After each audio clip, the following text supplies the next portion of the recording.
I was just in the laundry room and I see this girl.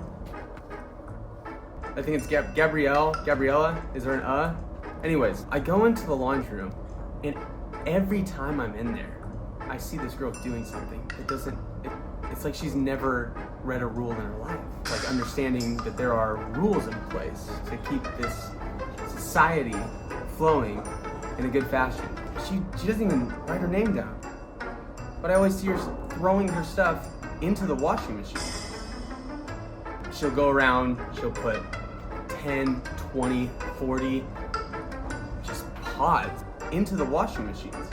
Am I crazy? Am I crazy for thinking that we should just be using one soap pod?